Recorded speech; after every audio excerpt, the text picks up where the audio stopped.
우리 서로 인사하시면서 주 안에서 사랑하고 축복합니다.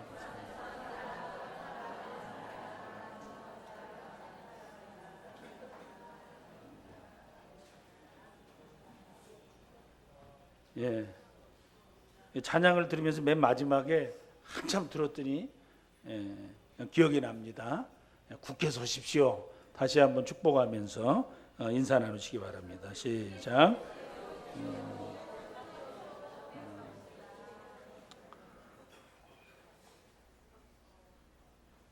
예, 한 2주 동안 가까운 친구가 한국을 방문해서 이래저래 조금 시간을 같이 보냈습니다. 제가 어딘간에서는 누구 차를 태워주거나 어디 데려가 주거나 그러지 않는데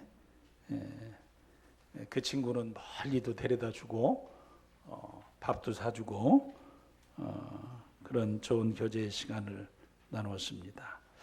참 좋은 친구, 좋은 사람을 만난다는 것은 굉장히 큰 즐거움입니다. 좋다라는 개념은 다양하겠죠. 그런데 보편적으로는 그 사람이 조금 희생적이다, 또는 그 사람이 나와 다른 사람에 대해서 조금 배려심이 있다라는 것을 아마 좀 전제로 할 겁니다. 내게 좋은 사람이다라는 거겠죠.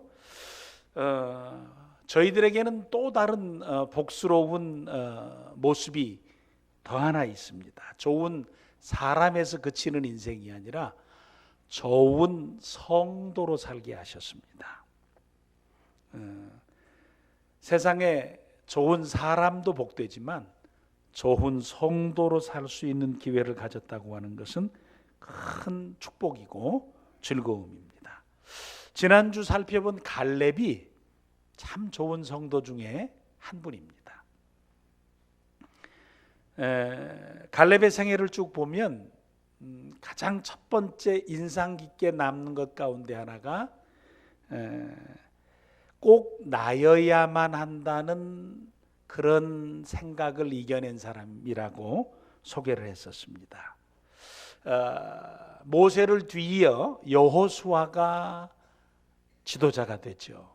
그때 같은 위치, 같은 실력, 같은 능력을 가지고 있었던 갈렙이 역사선상에서 자기 자신이 임명되거나 지명되지 않았을 때 성경에 아주 조용하게 오히려 이스라엘 백성들 속에서 참 보이지 않는 하나님의 손길로 귀하게 섬겨가고 있는 모습을 확인할 수 있기 때문에 그렇습니다. 사실 가데스 바네아 사건보다 더 중요한 상황이 하나 지금 발생을 했습니다. 45년이 지난 시점에서 지파별로 가족별로 땅을 지금 나누어 주는 시점입니다. 땅을 분배해 주는 시점이에요. 사람들끼리 모였을 때 뭐 밥을 먹는다든지 이렇게 같이 모여서 교제의 시간을 갖다가 마지막 순간에 조금 갈등할 때가 있죠. 이 시간에 화장실을 잠깐 댕겨올까? 아니면 가서 낼까? 하다가 저는 화장실에 주로 갑니다. 그럼 친구가 내고 나갔어요. 굉장히 좋죠? 여러분들은 어떠세요? 여러분들은 어떤 편이세요? 여러분들이 가서 탁 내는 편이세요? 아니면 각자 뭐 다양한 상황들이 있으니까. 그래서 제 주특기는 신발끈 묶기, 화장실 가기. 예.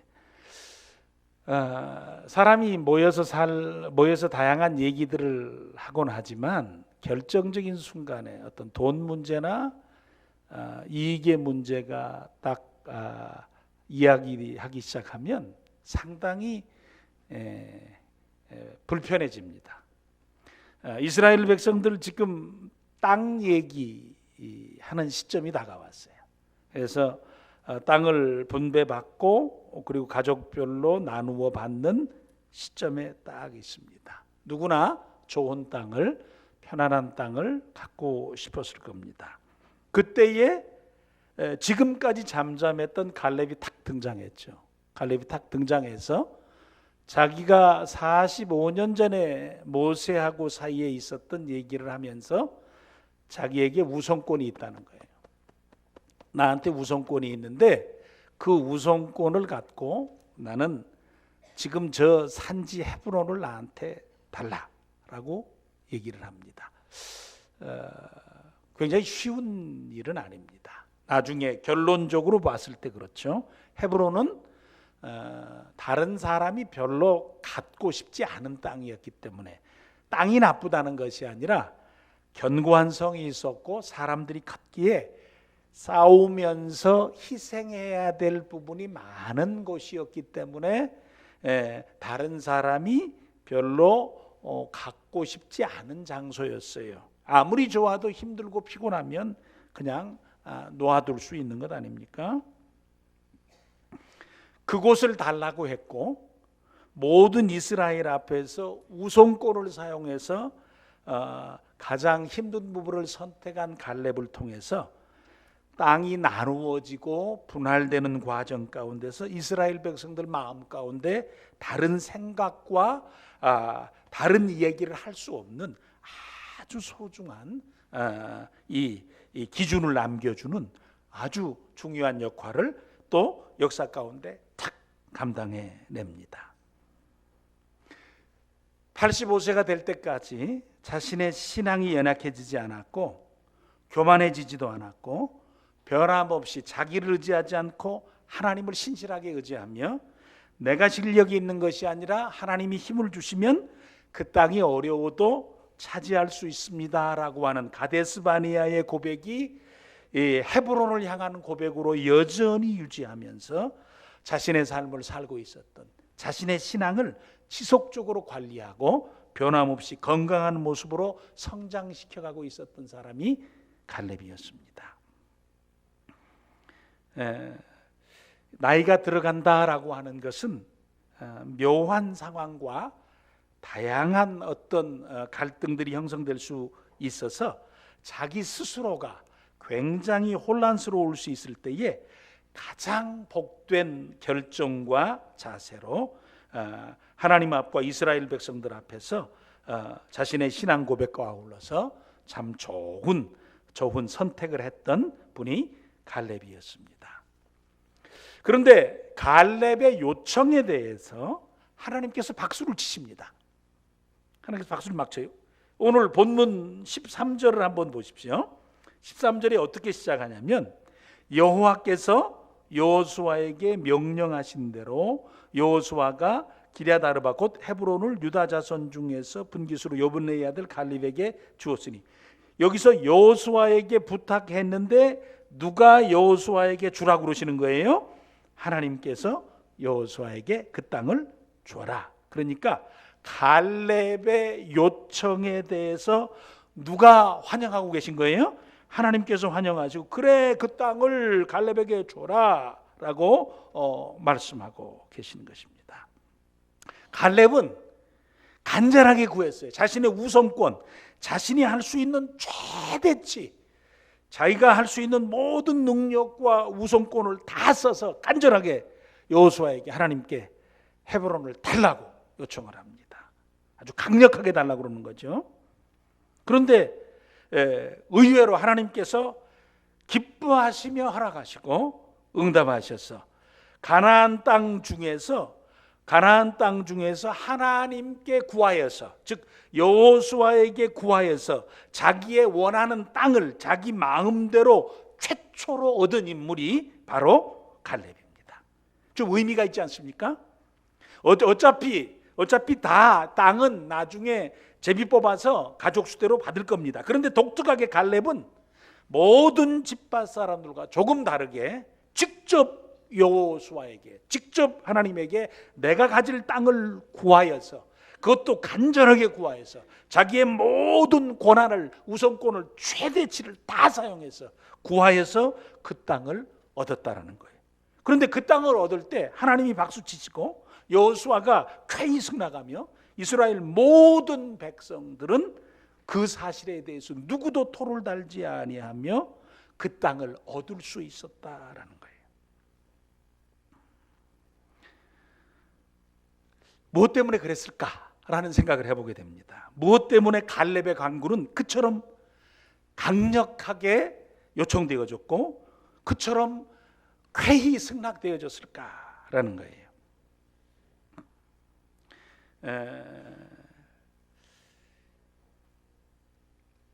그 사실들을 쭉 묵상하는 과정 가운데서 하나님 앞에 구하여서 무엇인가를 요청하는 사람들이 가져야 될 자세는 정말 자신의 모든 것, 어떤 때는 하나님, 여기서 갈렙에까지는 내가 이런 일을 했는데 그 대가로 이것을 주십시오라고 하는 자신의 했던 일과 모든 것들을 다, 즉 자신이 할 수 있는 간절한 모든 것을 올려드리는 것, 그 간절하게 요청하는 것, 그것이 전부가 아니었다는 사실을 알 수가 있습니다. 물론 간절하게 요청했지만 그것을 넘어서서 가장 소중한 두 가지 요소는, 첫 번째는 갈렙의 요구가 하나님의 마음을 기쁘시게 했다는 거예요. 갈렙의 요청이 하나님의 마음을 기쁘시게 했다. 우리가 무엇인가 하나님께 구할 때 하나님 이걸 주십시오, 하나님 이것을 주십시오라고 할 때 정말 이것이 하나님의 마음을 기쁘게 하고 하나님의 마음을 감동시킬 수 있는 요청인가라는 부분을 한번 생각해 볼 필요가 있죠. 또 하나는 갈렙의 요청은 다른 백성들, 이스라엘 백성들, 자기가 속한 공동체에게 유익을 주는 좋은 결정이었다라는 겁니다. 저도 기도하고 삽니다. 매일 하나님 앞에서 기도합니다. 우리 사랑하는 식구들도 매일 기도합니다. 때로는 우리가 입술을 열어서 구체적으로 기도하고, 때로는 우리의 신음 가운데 기도하고, 다양하게 기도합니다. 우리는 늘 연약해서 하나님 앞에 우리의 요구와 간구와 간청과 도고와 다양한 요청을 할 수밖에 없습니다. 그때 우리들은 간절합니다. 우리의 모습은 정말 낮은 모습으로, 겸손한 모습으로 구합니다. 그런데 그것을 넘어서서 가져야 될 소중한 모습 가운데 하나가, 정말 내가 하는 요청이 하나님이 기뻐하시는 요청이실까?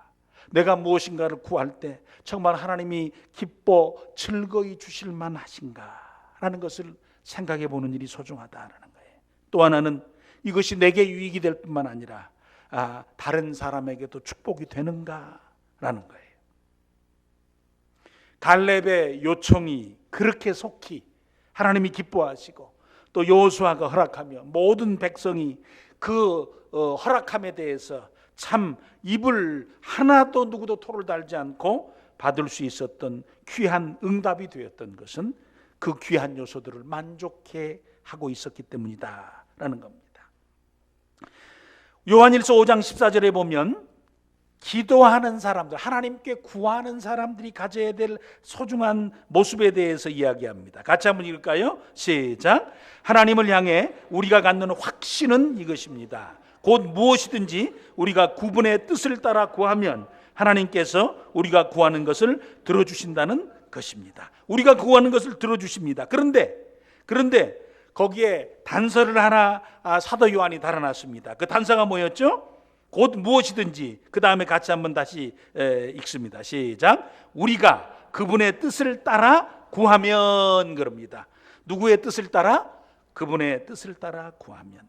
하나님의 뜻을 생각하면서 또 고민하면서 하나님의 뜻을 구하고 찾고, 그리고 애써 하나님 앞에, 하나님이시라면 어떻게 하시겠습니까? 예수님이시라면 이때에 어떤 길, 어떤 곳, 어떤 상황, 어떤 선택, 어떤 모습, 어떤 자세, 어떻게 이 문제 앞에, 어떻게 이 일 앞에 서시겠습니까? 하나님, 그런 과정을 거쳐가면서 하나님 앞에서 자기 고민의 시간을 갖고 구하가라라는 거예요. 뿐만 아니라 예수님께서도 그 부분에 관해서 누가복음 22장 39절에서 43절까지 이렇게 이야기했습니다. 예수께서 나가서 습관을 따라 감람산에 가시며 제자들도 따라갔더니 그곳에 이르러 그들에게 이르시되 유혹에 빠지지 않게 기도하라 하시고 그들을 떠나 돌돌진 만큼 가서 무릎을 꿇고 기도하여 이르시되 아버지여 만일 아버지의 뜻이거든 이 잔을 내게서 옮기시옵소서. 그러나 같이 읽습니다. 시작. 내 원대로 마시옵고 아버지의 원대로 되기를 원하나이다 하시니 천사가 하늘로부터 예수께 나타나 힘을 더하더라. 예수님 이때 얼마나 간절하게 기도하셨어요. 이게 땀방울이 무슨 방울처럼? 핏방울처럼 뚝뚝뚝 떨어지는 거예요. 뚝뚝뚝 떨어지는 거예요. 뚝뚝 떨어지는 거예요. 얼마나 간절하게. 사실 그 말을 좀 바꾸면 진액을 짜는 기도를 드리시고 있는 거죠. 간절한 기도예요. 예수님의 기도의 내용 가운데서는 이 잔을 옮겨주십시오가 포함되어져 있습니다. 이 잔을 옮겨주십시오. 세상에 잔을 다 받으려고 내게 주어진 잔, 이 잔은 고난의 잔인데 고난의 잔을 모두 다 받을 수 있는 사람이 어디 있습니까? 모두 다 자기가 짊어질 수 있는 능력이 있는 사람이 어디 있어요? 고난의 잔을 좀 옮겨주십시오. 이 잔이 너무 힘듭니다. 이 잔을 좀 옮겨주십시오. 이것은 우리의 기도죠. 우리의 간청이에요.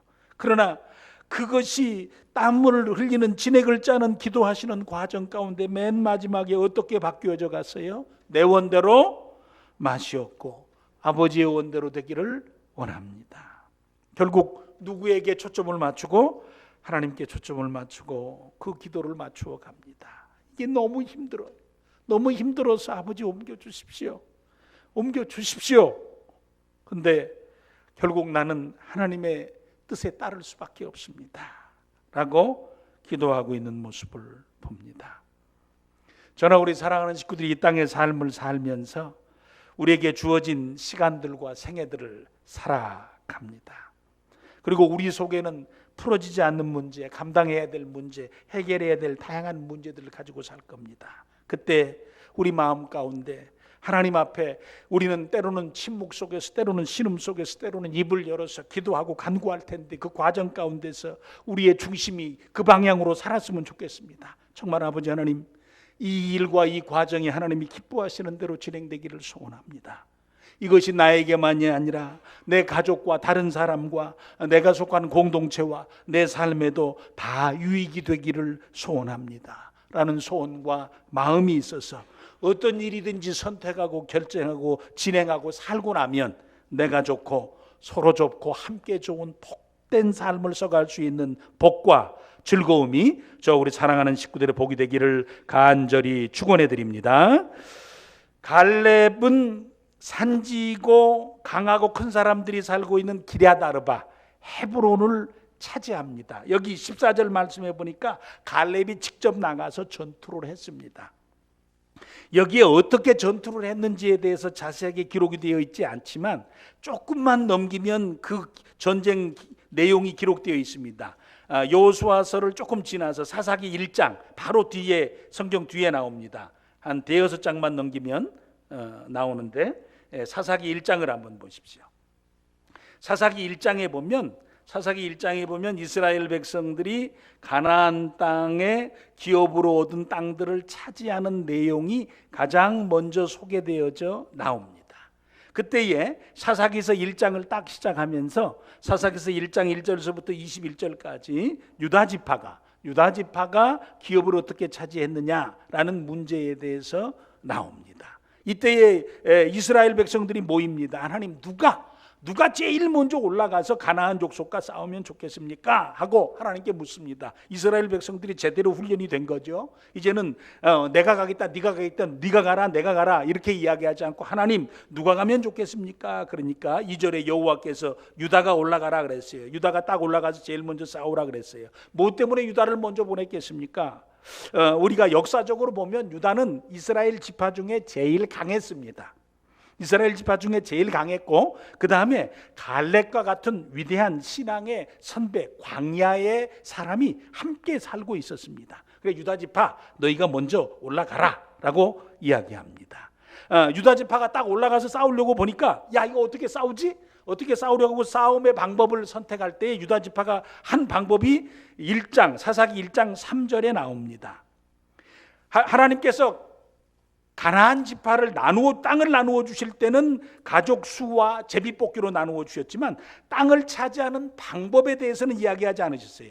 분배 원리는 원칙과 기준이 있지만 그 땅을 차지하는 방법에 대해서는 이래라 저래라 이렇게 해라 저렇게 해라 하지 않으셨어요. 그래서 유다 지파와 이스라엘 백성들이 자신들이 가진 지혜와 방법과 그리고 그들이 은사를 그리고 능력을 동원해서 전투를 치러 가야 했습니다. 그때에 이 유다 지파, 갈렙이 속한 유다 지파가 제일 먼저 선택했던 방법 가운데 하나가 무엇이냐면 연합전선을 쓰자라는 거예요. 함께, 다른 지파와 함께 하자. 그래서 3절에 보니까 그 형제 누구에게 또로로 달려갔습니까? 시므온에게 달려갑니다. 왜 시므온에게 달려갔겠습니까? 싸움을 잘해서요? 맞습니다. 싸움을 잘해서입니다. 시므온에게 달려간 이유가 무엇이냐라고 했는데 하는 것을 잠시 생각해 보면 야곱의 자식이 12 아닙니까? 12 중에 6명이 레아 자녀입니다. 큰아들이 루벤, 그 다음에 둘째 아들이 시므온, 셋째 아들이 레위, 넷째 아들이 누구예요? 유다예요. 그러니까 처음 하나님께서 결혼해가지고 라헬만 이뻐하고 야곱이 레아는 별로 안 이뻐했거든요. 그냥 레아는 그냥 아줌마예요. 라헬은 부인이고. 그러니까 하나님께서 레아에게 그냥 4명을 확. 유다가 나중에는 뭐예요? 나를 이렇게 생각해 주신 하나님을 찬양할지어다 그랬잖아요. 그러니까 4명을 낳아도 이 야곱이 레아는 별로 관심이 없어요. 근데 제가 성경을 보면서 하나 깨달은 것은 하나님께서는 그렇게 야곱이 좋아한 라헬을 통해서 예수님이 오도록 하시지 않았어요. 별 관심이 없고 그냥 옆에 있는 그저 부인이지만 사랑받지 못했던 레아를 통해서 유다가 태어나게 하시고 유다의 가문을 통해서 예수 그리스도가 오게 하셨죠. 구속의 역사는 참 묘해요. 인간이 좋아하고 사랑하고 즐겨하는 대로 그렇게 진행이 안 돼요. 어찌 보면 피해 사랑받지 못해서 태어나는 것 자체가 이쁘지 않아서 다른 사람에게 사랑받지 못했던 한 여인이 정말 자신의 자식을 낳아줘도 별 관심이 없었던 그런 남편이 있었지만 그래도 그 자녀들을 통해서 그 자녀들 중에 하나님께서 축복하시는 자녀들을 통해서 하나님의 귀한 역사가 진행이 되어져 가요. 여기 그 유다 지파가 시므온 형님 집안인데 그 형님 집안을 찾아가요. 시므온은 디나 사건 때 레위와 함께 정말 자기 동생을 더럽힌 족속을 그냥 싸그리 할례를 하라고 하고 싸그리 가서 없애버렸죠. 2 사람이 그냥 정리해버렸어요. 이 속에 불덩어리가 있는 사람들이 성질도 급하고 그들은 어떤 가족에 대한 문제가 설정이 되면 두려움이 없이 그 일을 행했던 그 가족들이에요. 대부분 그 집안이 흐름이 형성되죠. 아버지가 세면 자식도 조금 세고 그러다 보면 그 집안이 그냥 이렇게 센 집안이 되죠. 아마 시므온 가족이 그런 어떤 흐름 속에서 두려움과 가족에 대한 사랑이 더 특별했던 것 같습니다. 그래서 유다가 시므온 지파하고 함께 연합전선을 펴서 아주 좋은 결과를 만들어냅니다. 사실 무조건 많은 사람이 같이 일한다고 해서 잘 되는 것은 아닙니다. 같이 일해서 잘 되는 경우만 있는 것이 아니라 같이 일했기 때문에 더 어려워진 경우도 많이 있습니다. 우리가 바울 사도가 초대교회에 기독교 세워진 교회들에게 보낸 편지를 보면 같이 마음을 합해서 하나 되라. 고린도 교회, 빌립보 교회 전부 다 쉽지 않은 것이 함께 하나 되어서 사역을 감당하는 겁니다. 그럼에도 불구하고 가장 좋은 방법은 함께 일하는 것입니다. 예수님께서도 사역을 남겨놓고 가실 때 예수님과 똑같은 실력 있는 남자, 예수님과 똑같은 실력 있는 한 사람, 그 사람을 세워서 예수님과 똑같이 모든 사역을 다 할 수 있는 능력자로 만들어서 역사를, 구원의 역사를 이어가지 않으셨어요. 12명의 사람을 세우시고 그 후에 그들로 하여금 복음을 전하게 하셨습니다. 예루살렘 교회가 세워지면서 그 사도들이 열심히 사역을 했습니다. 근데 또 그 사도들이 사역에도 문제가 발생합니다. 교회가 커져가자 헬라파 과부들과 히브리파 과부들의 공평하게 대접받지 못하는 일이 있었고 불평이 발생하게 되자 사도들이 이를 도와 함께 일할 성령과 성품이 착한 7 집사를 세웁니다. 그들을 통해서 공교하는 일, 사람 돌보는 일을 맡기고 말씀과 기도에 전무하겠다고 그때 직을 나누어서 일하는 분리와 연합의 귀한 사역이 진행됐습니다. 바울 사도가 교회에 대해서 설명할 때에 주님을 머리로 모신 지체라고 설명을 합니다. 그러니까 주님이 머리시고 우리 모든 교회의 식구들은 지체의 한 부분이다. 때로는 팔이 되고 때로는 발이 되어지고 때로는 여러 기관들이 되어져서 연합해서 함께 하나 되어져서 일을 하는 일이 가장 효과적이다. 따로 떼어졌을 때보다 교회는 같이 연합되어졌을 때 가장 좋다. 손과 발이 따로 놓을 수 없고 손만 크다고 좋은 것이 아니다라는 거예요. 손만 몸 중에 손이 너무너무 커요. 그럼 그 사람을 뭐라 그래요? 몸 중에 오른쪽 다리만 왕창 커요. 오른쪽 다리 무게가 70kg야. 그 사람 뭐라 그래요? 위험한 것 가운데 하나가 교회에서는 연합과 조화로움이 필요해요.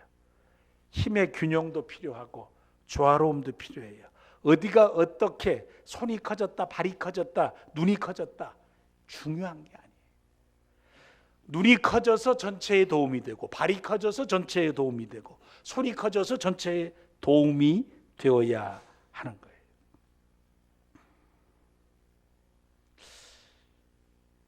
이 유다 지파가 기업을 차지하고 가나안을 공격하고 세상 속에서 하나님 나라 세워가면서 첫 기업을 차지하는 장면 속에서 가장 소중한 것은 한 지파와 다른 지파가 연합해서 그 일을 잘 감당하는 거구나. 그러니까 한 사람으로 세워지는 것도 한 사람이 좋은 성도로 내가 잘 준비되어져서 내가 교회에 필요한 일과 다른 성도에 필요한 일들을 도와줄 수 있는 사람으로 성장하는 게 참 소중한 거예요. 내가 잘 성장해서 내가 일을 할 수 있고 다른 사람을 도와줄 수 있는 내가 되어지는 일이 가장 소중하다는 거예요. 내가 완성돼서 일을 할 수 있고 배우면서 일을 할 수도 있을 거예요. 저나 우리 사랑하는 식구들이 우리 역사 가운데서 저희들의 시대와 시기를 살면서 이 시대의 성략교회에서 함께 살고 신앙생활하고 있습니다. 하나님께서 아버지 저희들의 삶을 살아가는 날 동안에 서로가 서로를 잘 도와주고 세워주고 기관과 기관이 또 교육기관을 또 기관이 또 다양한 전도회가 서로를 또 이 당회로부터 시작해서 전체 교회의 모든 시스템들이 아버지 하나님 잘 서로 도울 수 있도록 협력할 수 있도록 하나님 도와주십시오. 누가 무슨 일을 어떻게 잘하는 일 또 어떤 모습으로 가는 일이 중요한 게 아니라 내가 한 사람의 건강한 그리스도인으로 세워져서 내 생각과 내 소원과 원함이 하나님을 기뻐하시는 일과 상치되지 않도록 또 믿음과 교회를 위해서 건강하고 복스러운 생각이 되도록 하나님 나를 성장시켜 주십시오. 그 과정 가운데서 내가 설 뿐만 아니라 다른 사람도 함께 연합해서 세워갈 수 있도록 하나님 도와주시옵소서. 그래서 유다 지파가 얼른 시몬에게 찾아가서 가장 도움이 될 만한 사람 시몬에게 찾아가서 그 시몬 지파와 함께 유다 지파가 차지해야 될 땅을 건강하게 잘 차지하고 어려움 없이 잘 차지하는 귀한 역사를 감당하게 됩니다. 연합의 역사는 참 소중하게 기록이 되어 있습니다. 빌립보서 2장 22절에 바울 사도가 디모데와가 어떻게 연합해서 그 사역을 감당했는지를 이야기합니다. 같이 한번 읽겠습니다. 시작. 여러분도 디모데의 인품에 대해서는 이미 잘 알고 있을 것입니다. 그는 나와 함께 하나님의 복음을 전할 때 마치 아들이 아버지를 섬기듯이 나를 도와주었습니다. 바울과 디모데와 관계는 뭐와 뭐라고요? 아들과 아버지. 육신적으로는 아니죠. 그런데 복음 안에서 그런 관계들을 형성했다. 아버지와 아들과의 관계를 우리는 부자지간 또는 가족이라고 그럽니다. 그래서 성약 귀한 교회가 서로가 서로에 대해서 어르신들은 젊은이들을 향해서 마치 아들처럼 자녀처럼, 젊은이들은 나이 드신 분들을 향해서 마치 부모처럼 어른으로 잘 섬기면서 함께 복음 사역에 동참하는 일이 소중하다라는 거예요. 로마서 16장 3절에서 5절까지 보면 바울 사도의 생애 가운데 잊을 수 없는 한 가족이 있는데 프리스길라와 아굴라입니다. 같이 한번 읽겠습니다. 시작. 너희는 그리스도 예수 안에서 나의 동역자들인 브리스가와 아굴라에게 문안하라. 그들은 내 목숨을 위하여 자기들의 목까지도 내어놓았나니 나뿐 아니라 이방인의 모든 교회에도 그들에게 감사하니라. 또 저희 집에 있는 교회에도 문안하라.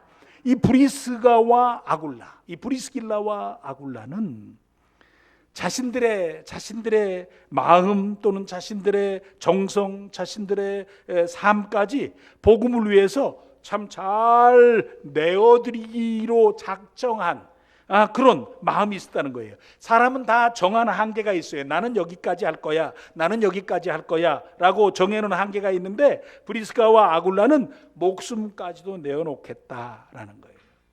가장 소중한 것까지도 내가 복음을 위해서 내어놓겠다라는 거예요. 굉장히 소중한 자세죠. 내가 누군가를 도와줄 때 어디까지 도와주겠느냐라는 일은 굉장히 자기 자신의 활동 범위를 결정하는 아주 중요한 역할을 합니다. 저와 우리 사랑하는 식구들이 아버지, 우리가 주의 일을 섬길 때 어떤 마음으로 섬기려고 하면 좋겠습니까? 라고 했을 때 주의 일에 동역할 때 브리스가와 아굴라의 마음을 주십시오. 또 디모데의 마음을 주십시오.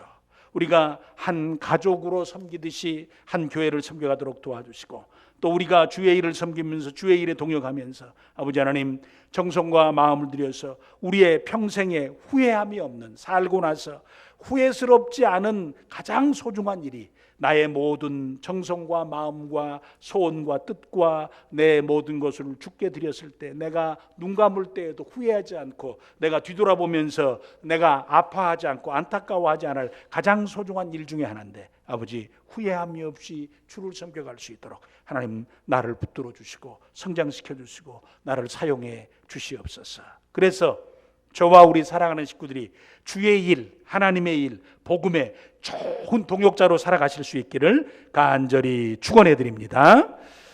갈렙은 자신의 최선을 다해서 했지만 85이나 된 모든 그 갈렙이 모든 기업을 다 차지할 수가 없었을 거예요. 그래서 다 차지할 수 없으니까 그 다음에 방법을 하나 씁니다. 여기에 기럇세벨은 더 어려운 장소라 그랬어요. 점령하기 더 어려우니까 상을 딱 내걸었습니다. 상을 내가 걸었는데 누구를 걸었죠? 이거 이 이름은 안 되죠. 원래 딸한테 물어보면 좋아하겠습니까? 제가 여러분 전도 50명 회원분에게 저희 지혜를 주겠습니다. 그러면 좋아하겠습니까? 되게 안 좋아하겠죠. 예. 그랬더니 어느 전도사가 가서 해왔더라. 그래서 차지했더라. 이런 거지 않습니까? 예. 여기 지금 그게 된 거예요. 그런데 여기 지금 너무 힘든 상황. 기럇세벨의 동네에 그 문제가 많은 동네에 전투를 하기 위해서 이 갈렙이 상을 딱 내걸었어요. 제가 늘 자주 절대 그 상은 없을 겁니다만 가끔가다 써먹는 거 있죠. 예, 여러분 1억 드리겠습니다. 여러분 1억 드립니다. 교회 오시면, 교회 잘 나오시면 1억 드립니다. 여러분 졸지 말고 이 광고 잘 들으십시오. 이번 이 광고를 놓치면 1억을 놓치는 겁니다. 여러분 3일 동안에 성경 10독 해오시면 1억 드립니다. 여러분 10독 하겠습니까? 안 하겠습니까? 합니다. 72시간이면 그냥 이 저 고속으로 읽는 거 있지 않습니까? 여러 사람을 가는 쫙 해놓고 창세기 대충 해가지고 틀어놓고 쫙 10번 반복 딱 하고 읽었습니다. 그렇죠? 상 걸어놓으면은 이렇고 합니다. 예. 그 정도 되는 거죠. 아내를 얻을 수 있는 거니까. 그랬더니 한 사람이 딱 나타납니다. 내가 하겠다.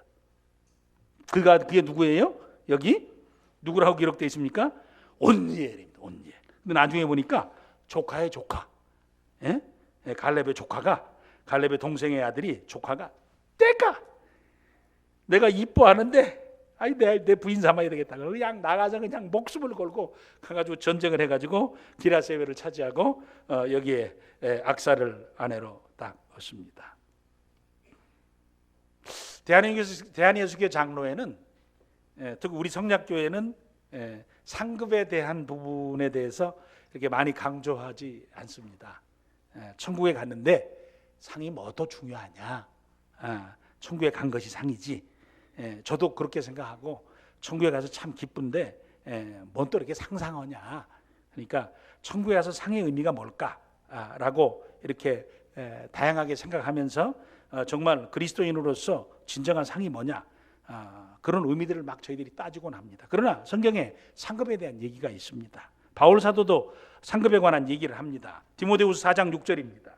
6절부터 보면 전제와 같이 내가 벌써 부어지고 나의 떠나갈 시각이 가까웠다. 나는 선한 싸움을 싸우고 나의 달려갈 길을 마치고 믿음을 지켰으니 이제 후로는 나를 위하여 무슨 면류관이 예비되어 있다고요? 의의 면류관이 예비되었으므로 주 곧 의로우신 재판장이 나타날 그날에 내게 주실 것이며 내게만 아니라 주의 나타나심을 사모하는 모든 자에게도니라. 예수님도 이런 말씀을 하셨습니다.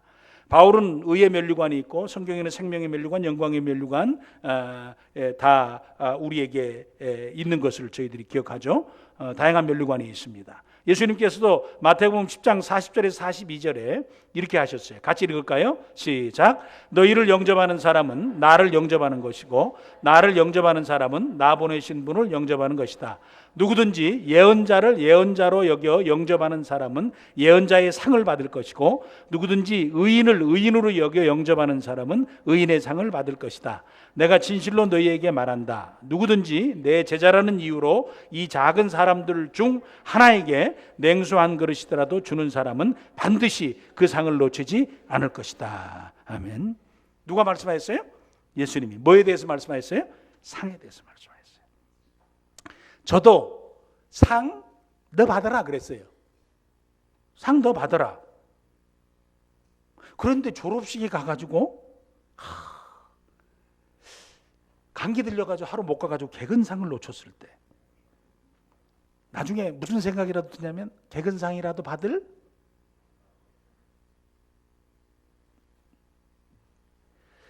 상을 받는데 그냥 상이 아니라 나중에 보니까 뭐 상장에다가 뭐 그냥 너무 좋은 거 많이 주는 거예요. 막 이것저것 다 주는 거예요.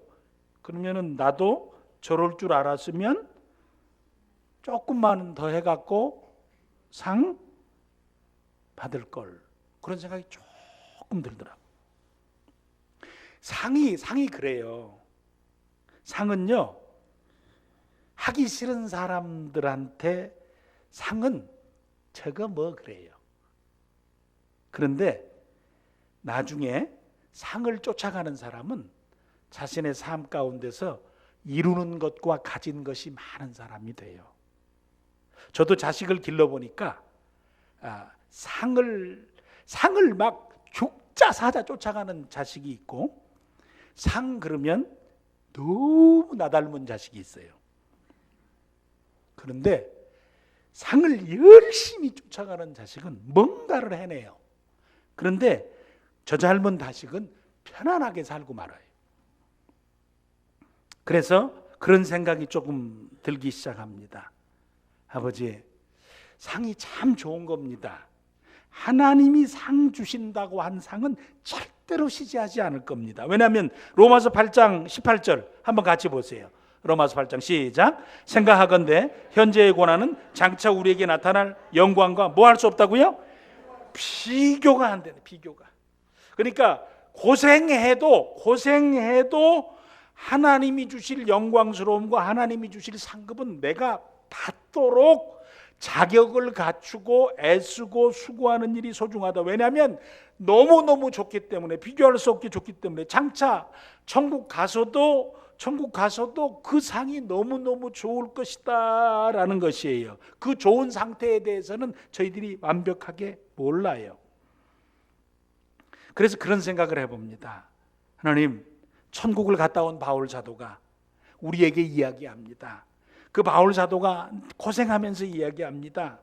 우리에게 나타날 영광스러움, 그것이 꼭 상이라고만 얘기할 수 없지만 상을 포함한 영광스러움과 또 영광스러움 가운데 상까지 받을 수 있는 존재로 우리가 세워지고 살아간다는 것은 내 자체가 참 좋은 것이다 라는 거예요. 그래서 저도 그렇고 우리 식구들도 그렇고, 하나님, 내가 하나님께 칭찬받고 하나님께 상 받고 싶은 욕심을 가지고 신앙생활을 할 수 있도록 도와주십시오.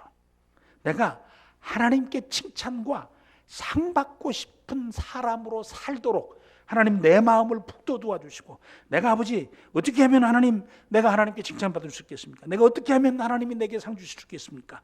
나는 어떤 목적과 목표를 가지고 정말 믿음의 삶을 살기를 소원하십니까? 아버지, 면류관 받는 자 정해졌습니다. 생명의 면류관, 의의 면류관, 영광의 면류관, 이 자랑의 면류관, 이 면류관들은 받는 방법들이 딱 정해져 있는데, 아버지 하나님, 직분을 감당하게 하시고 다른 사람에게 믿음의 영향력을 끼치게 하시고 내 직분을 잘 지키게 하시고 다른 사람을 전도해서 생명길로 가게 하시는, 그 자들에게 주시기를 원하시는 이 생명의 면류관에 대한 사모함과 간절함과 상급이 우리 가운데 살아있도록 도와주셔서 세상의 삶을 다 살고 난 후에 정말 하나님 주실 그 풍성함과 영광스러움과 풍요로움에 대해서 내가 기뻐하며 이 땅을 떠날 수 있도록, 그래서 이 땅의 삶을 살아가는 날 동안 하나님께 받을 것이 많은 믿음의 사람으로 잘 준비하며 내 생애를 살아갈 수 있도록 나를 도우시고 사용하여 주시옵소서. 그래서 갈렙의 복이 우리의 복이 되게 하시고 갈렙이 이룬 축복이 우리의 복이 되게 하셔서 우리로 하여금 좋은 믿음의 사람으로 살아가시는 저 우리 사랑하는 식구들 되시기를 간절히 축원해 드립니다. 아버지 하나님, 우리의 삶을 살면서 하나님 이것저것 갖기를 원합니다 라는 생각 가운데 하나님의 선하신 뜻을 먼저 구하고 하나님의 기뻐하심과 또는 공동체와 하나님의 원하시는 귀한 모임, 교회의 복이 되는 생각인가를 저희들이 지혜롭게 분별할 수 있는 저희들이 되기를 소원합니다.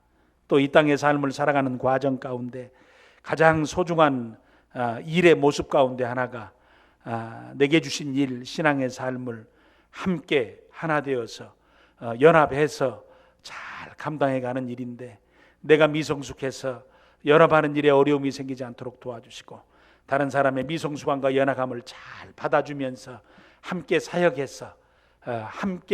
사역해서 이룬 것이 많은 복스러운 역사가 성략교회의 즐거움이 되도록 도와주시옵소서. 아버지, 우리 자신이 이 땅의 삶을 살아가는 날 동안 그냥 살지 않도록 도와주시고 열심히 믿음으로 잘 살아서 하나님께 받을 것이 많은 복된 사람으로 살아가는 저희들의 생애가 되도록 저희들을 붙들어 인도하여 주시옵소서. 예수님 이름으로 간절히 기도를 드립니다. 아멘.